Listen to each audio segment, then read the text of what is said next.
Hi everyone, my name's Anthony Cummins and I'm a historical researcher and author. And today I'm going to talk to you about Game of Thrones, bizarrely, and the samurai. So, first of all, the books in question today are the Book of Samurai series, which is the book of, let me read it out for you. The Book of Samurai, Fundamental Teachings, The Collected Scrolls of Nato Ryu, and Book of Samurai, Samurai Arms, Armour and the Tactics of Warfare, Collected Scrolls of Nato Ryu. Now, we're going to be discussing basically the point based on the teachings within these 1600s books. They were 17th century 1600s. So, as most people out there are, I'm a Game of Thrones fan. Now, I didn't read the novels beforehand. I was well aware of them, but I didn't read them. My friend was a big fan and kept saying, read it, there's a big wall and there's zombies at the top. And I was like, oh yeah, and I meant to read it. But then when the series came on, I was like, whoa, that's ace. The same as everybody else. So how am I connecting Samurai and Game of Thrones? Right. I was watching the 8th series and let's be honest, it was crap. It was just pants. I've no problem with where it ended up. Bran is on the throne. Jon's off to the north. Whatever, that's fine. It doesn't matter how it ended up. It was how it got there. And it created fan backlash and there was like a 1 million person petition to remake it. There was outrage and there was something that everybody was missing here, is that people are saying, oh, you know, you're angry because it's not ended the way you want it. Nobody's that bothered about how it ended. What they're bothered is about how it got there to the end. And I was thinking about this when I was walking, and basically it highlights exactly one of the key features in samurai ideas. And the idea is that, and I've talked about this before, it's called Shu-Ha-Ri. And it basically means mastering the fundamentals, becoming an expert, and then breaking away from the rules, to get away from it and break away the rules. So let's have a quick look at why Game of Thrones is so popular. So Game of Thrones is extremely popular because in the past, stories have a progression. The good guy wins, even though he goes through a trial, and the bad guy normally succeeds at the beginning but is defeated at the end, and all stories follow an archetype, and normally this is the fairy tale archetype of the Black Knight, the magician, the princess, and basically all the elements are fulfilled. No matter what the type of story, you have these basic elements, and in the end, good triumphs over evil, and you end up with, you know, a triumphant thing. Now, some people try to break away from that formula. The new Star Wars films. Go woke, go broke. And basically, you end up destroying what the tradition rests on, and it moves away from expectations, and it flops, or it doesn't do very well, or people get angry with it. But they didn't get angry with Game of Thrones. So you've got, so Star Wars, if you like, at this side, does all this new, like the new Batwoman thing and all that. They try to break the mold. So traditional stuff, the basic stuff, becoming an expert, breaking the mold. The new Batwoman, all the new woke ones, the new SJW ones, all try to break the mold and they collapse and they're hated. But R.R. Martin broke the mold and everybody was like, ugh!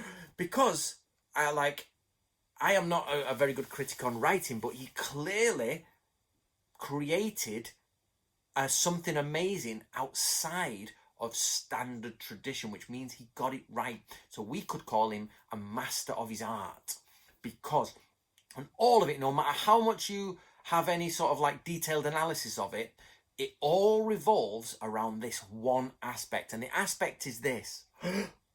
What the? It's the what reaction. I didn't expect that, but not what? That's a stupid idea. It's what? I never thought of that. That's the difference between breaking the mold and staying within the system. So you can be as a samurai, as a warrior, as a tactician, you can be very successful following the absolute standards. In this situation, I do this. In that situation, I do this. I know these rules. I know, and you can become a superb tactician. But in these books, it tells you to go beyond is in a different realm. You have to transcend and achieve expertise in the beyond realm. And it gives one example of this, which I've spoke to you guys about before, and that's Tokugawa Ieyasu. He basically is having a bath before going to war, and he puts his armor on the way, and everybody's like reading it going, well, what, who cares, what does that mean? Because in the lowest forms, in the basic forms, should I say, fundamental forms, you have to put your armor on, start with the left leg, you do it this ritual, you eat this, you move out chanting your teeth, you've got 32 chant point or a 30 chant point with tea, and it matches the number of your teeth. You've got to move off with the left leg. You can't have women there because they're the wrong chi for male yang chi. And there's all this complex system where if you're going to be good in battle, you follow it all. But Tokugawa Ieyasu is literally putting on, see you later, darling, I'll be back in a bit, you know, throwing stuff over, and he's like, and everybody's like, that's not the way to do it. But he slaughters the world, you know, slaughters the world, everything's sorted, he was the winner. This is the same with Game of Thrones. When R.R. Martin is writing it, he's not sticking, he's learnt the fundamentals, he's totally understood. You can clearly see he's gone away and thought, that, right, that. So if I twist that there and change that, I will transcend the basics and end up here at expert level. But beyond expert, it becomes, what's the word? It's not that. So step 1, the basics, and step 2, that's up to expert. Here we've got true master beyond the beyond the expected. And Sun Tzu talks about this, where a true master sees the tiny little pieces of information and can create at the top level outside without having to go through the steps. So you've got R.R. Martin, his books sold millions of copies, right? Remember that before the TV show, he sold millions of copies, which means, and he did tons of books, which means, and he created a world. He was very successful because he did it right. They then did a TV show based on his work, and it became, I think, the biggest TV show there's ever been in the world. Imagine that. So this man is a master of his art. And the reason is because he can totally go beyond, and he picks all the little things and ends up at a point where you go, oh my God, I totally didn't expect that, but it makes sense. The difference is I didn't expect it, but it makes sense. Whereas when they left his writing, and then the creators obviously have a vague idea of where it's going, but then they're writing it.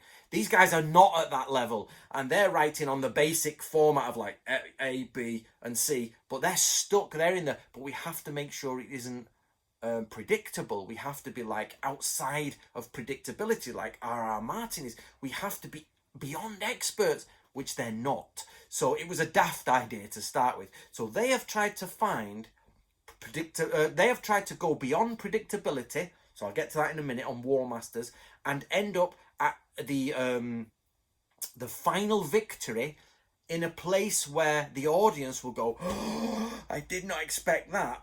But they totally failed on getting it there. They got to a point where the audience went, I didn't expect that, but that makes no sense.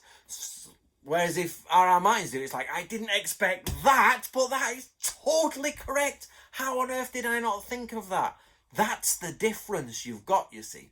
So from samurai warfare, the reason I'm doing this, guys, is I don't normally do popular culture, but in samurai warfare, so you're going back to this, you've got to study. Remember, we've talked about that. That's probably 2 books of maybe 10 or 8, depending on where we finish, of a total school of Japanese warfare. And that is Shuha. Not Shuhari, it's Shuha.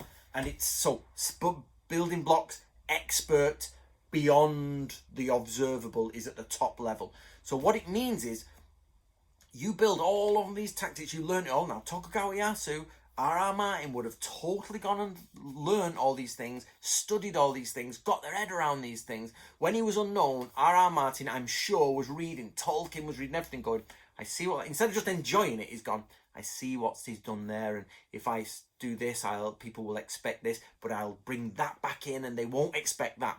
So for a samurai warlord, that's exactly it. What is the opposition expecting? And what are the other people around me, the audience, expecting me to do? And I am going to lead them down a path where they think they've totally understood what I'm going to do.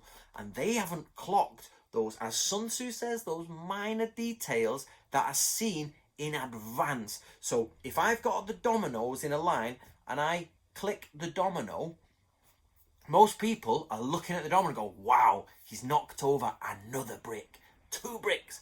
But what we don't realise is at the end, there's the last domino is got a match on it and it's next to gunpowder. The rest of us are going, he's knocked down, there's a third one as well. I see where he's going here.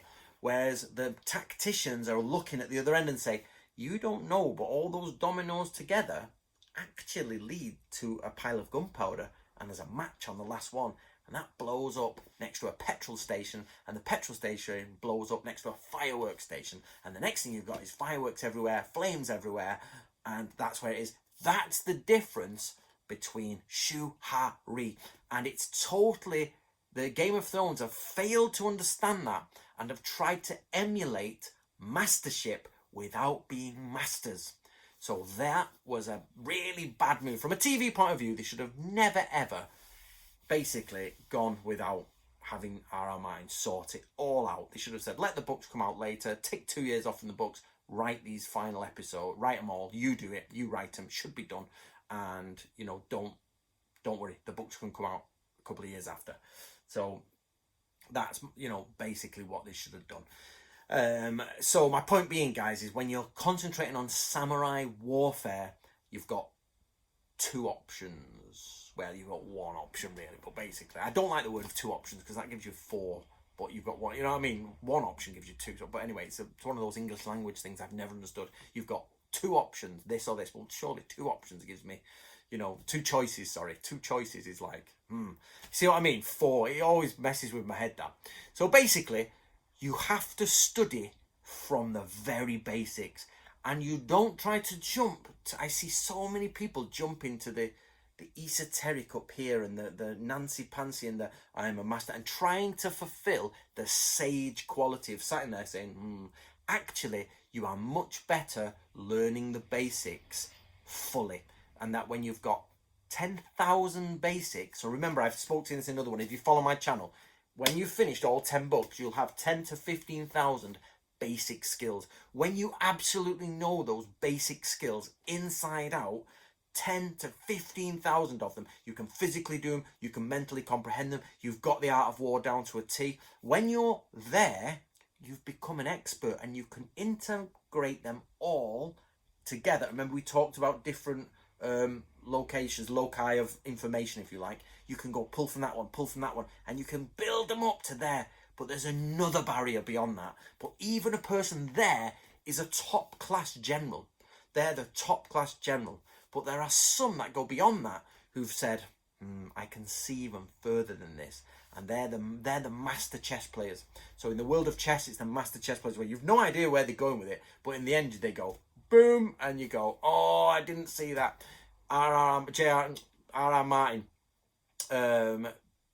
basically, J.R.R. Martin, or whatever it is. Basically, he writes it in, little by little, things come up, bubbling away, and then at the end, shoom, that comes in, you're like the Red Wedding. Everybody's like, that is him, but how did... But it's totally obvious, it's absolutely... And when you step away from it, you go, how did nobody clock that?